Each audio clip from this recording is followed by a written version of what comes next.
Hello and welcome guys, स्वागत है आपका अपने इस यूट्यूब चैनल पे। तो जैसा कि मैंने लास्ट लेक्चर में छोड़ा था कि किस तरह से शाहजहाँ की डेथ होती है और औरंगजेब जो है अपने भाइयों के साथ युद्ध करके उनका मर्डर करके जो वो है राजा बनता है। ठीक है, तो चलो आज हम लोग बात करते हैं औरंगजेब के बारे में और इससे रिलेटेड सारे इम्पोर्टेंट पॉइंट्स जिससे कि क्वेश्चन बन सकते हैं। ठीक है, तो चलो वन बाय वन डिस्कस करते हैं। तो देखो, औरंगजेब जो है उसे जिंदा मीर नाम से भी जाना जाता है। ठीक है, जिंदा मीर। और इसका जन्म जो हुआ था 1618 और इसकी डेथ हुई थी 1707 में। जन्म कहाँ हुआ था ना, गुजरात में 1618 में, और खुलादाबाद में इसकी मृत्यु हो गई थी। ठीक है, इसकी शादी हुई थी तुम्हारा दिलग्राम बेगम के साथ। ठीक है, और ये जो है ना सुन्नी रिलीजन पे बिलीव करता था। जैसे मोहम्मडम इस्लाम वाले होते हैं ना, एक सूफी और सुन्नी, तो ये सुन्नी रिलीजन पे बिलीव करता था। ठीक है, और इनके जो मेंटर थे मतलब कि एक तरह से आप गुरु बोल सकते हो, वो मीर मोहम्मद नाम है उनका। ठीक है, तो कहीं आपसे पूछे तो आप मीर मोहम्मद टिक कर देना। तो इनकी थोड़ी दो खराब वाली बात भी डिस्कस कर लेते हैं कि एक जो सिख गुरु तेग बहादुर करके थे, उसका इसने मर्डर करवा दिया था इसको इन्होंने, इसलिए कि इसने अपना धर्म परिवर्तन इस्लाम में नहीं करवाया था। ठीक है, इस कारण इसने सिख गुरु तेग बहादुर जी की हत्या करवा दी थी।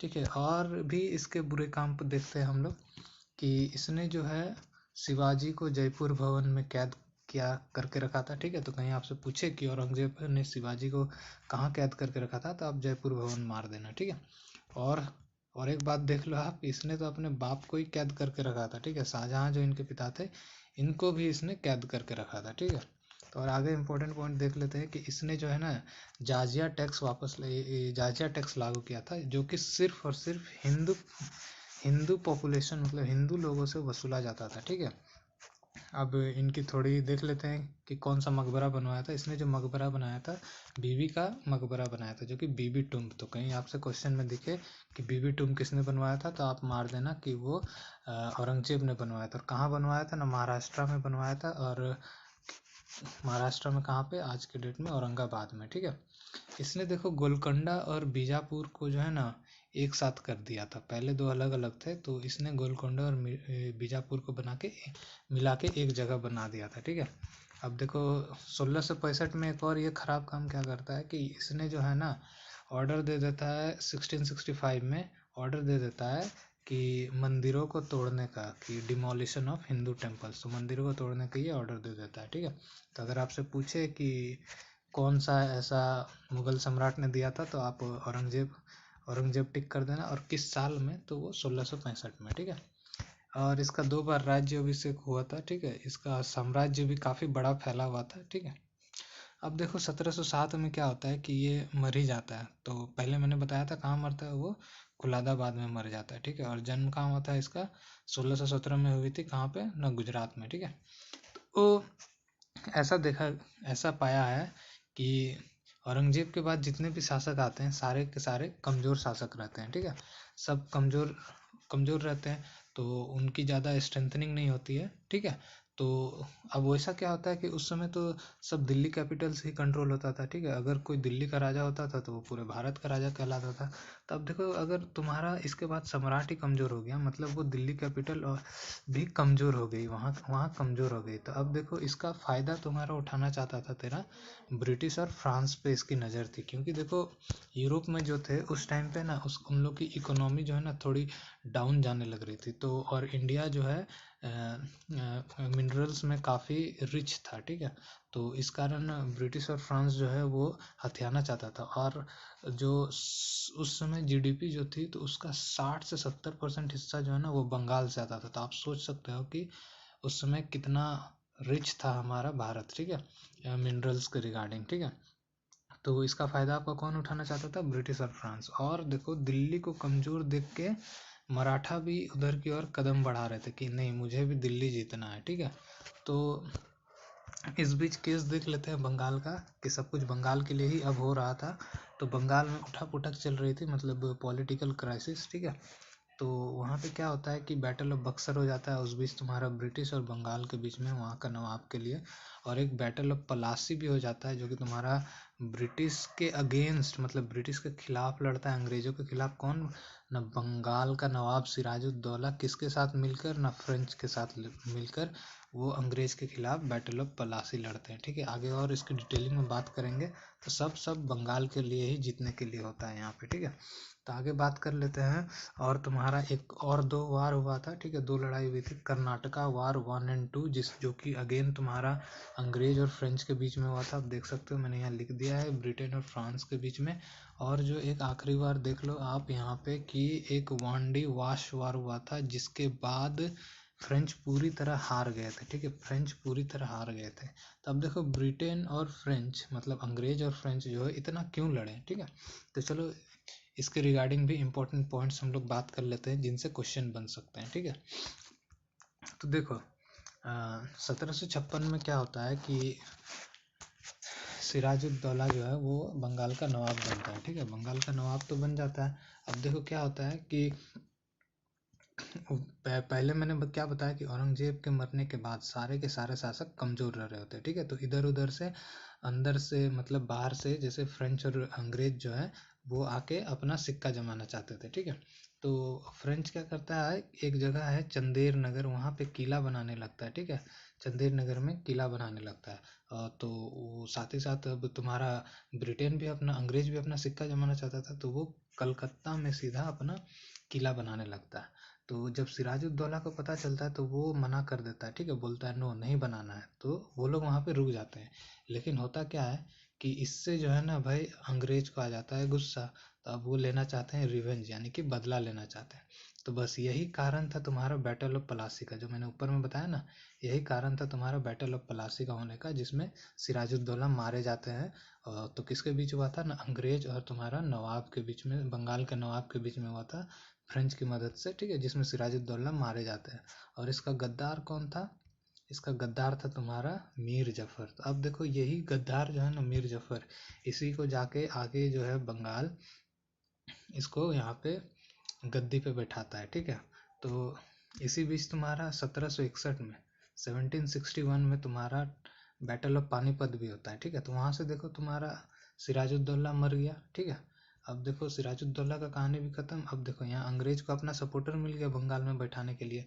ठीक है, 1761 में जब बैटल ऑफ पानीपत होता है, जो कि मराठा और अफगानों के बीच में होता है, अहमद शाह अब्दाली, तो उसमें मराठा जो है हार जाता है। तो यहाँ से मराठा का किस्सा खत्म हो जाता है। ठीक है, मराठा लोग का।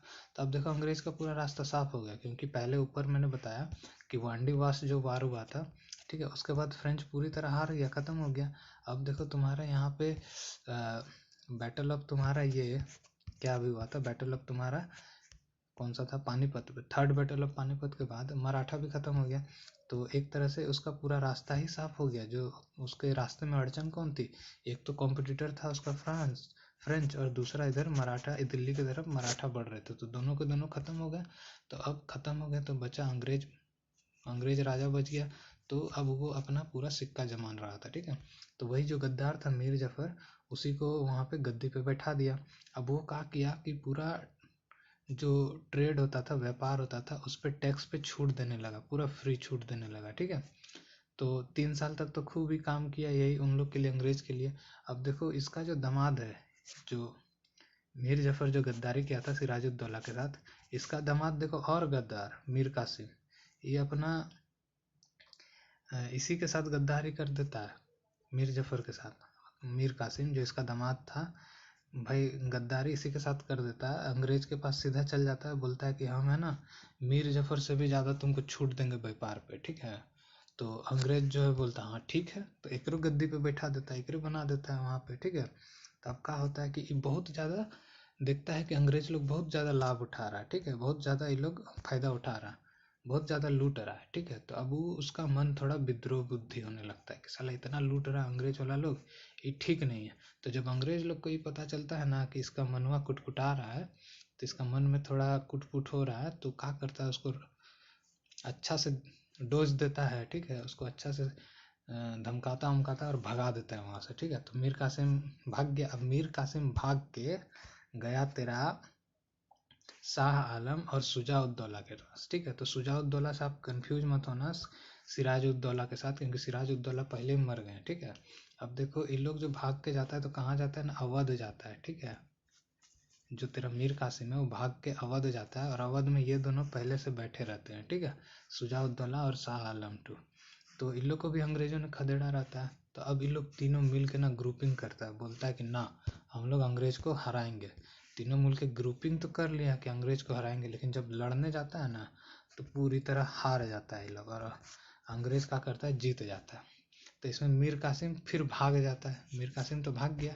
अब बचा ई दोनों जब बचा तेरा, तो देखो अंग्रेज का लूटता है।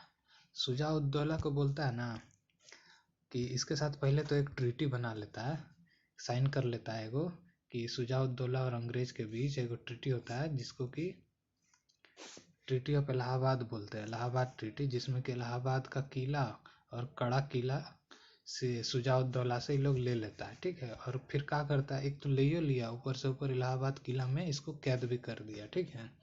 तो शुजा-उद-दौला का कहानी वहाँ पे चल गया खत्म। अब देखो शाह आलम टू से क्या किया ना, शाह आलम टू से ये लोग है ना दीवानी राइट्स ले लिया। तो दीवानी राइट्स तुम्हारा सिविल राइट्स को बोलते हैं। तो यहाँ पे देखो बहुत खराब चीज़ हो गया। अब जब दीवानी राइट ले लिया, मतलब क्या हो गया ना कि टैक्स वसूलने का पूरा पूरा अधिकार अब अंग्रेज लोग ले लिया, ठीक है। तब अंग्रेज लोग के पास देखो टैक्स वसूलने का अधिकार आ गया। अब सोचो कितना जुल्म करेगा ये लोग, ठीक है। तो अब देखो उसके बाद ये लोग तीनों का चैप्टर यहाँ पे हो गया। अब देखो जो तेरा मीर जाफर था ना, मीर कासिम तो भाग गया वापस। अब देखो इसका जो क्या बोले ससुर, ये तो मीर जाफर का दामाद न था, तो इसका जो ससुर हो गया तेरा फिर से मीर जाफर, जो स्टार्टिंग में तेरा गद्दारी किया था किसके साथ, सिराजुद्दौला के साथ, तो वापस से इसको वहाँ पे नवाब बना देता है। तो लेकिन ये कुछ साल बाद ना मर जाता है। तो मर जाता है, मरने के बाद ये लोग जो निजाम-उद-दौला को ये लोग बनाता है, ठीक है। निजाम-उद-दौला को नवाब बनता है, नवाब बनाता है निजाम-उद-दौला को। अब लेकिन बनाने पे तो नहीं है ना, कंट्रोल तो करेगा अंग्रेज है। तो इससे है ना ये लोग है ना क्रिमिनल राइट्स भी ले लेता है। ऊपर देखो क्या बताया था, सिविल राइट्स ले लिया था तुम्हारा इससे शाह आलम टू से, ठीक है। शाह आलम टू से तेरा सिविल राइट ले लिया, मतलब दीवानी राइट्स, जिसमें कि तेरा टैक्स वसूलने का अधिकार है, ठीक है, बंगाल का। अब देखो यहाँ से तेरा क्रिमिनल राइट्स भी ले लिया निजाम से, बंगाल का नवाब से तेरा क्रिमिनल राइट्स भी ले लिया, जिसके तहत जो है ना अंग्रेज बिना किसी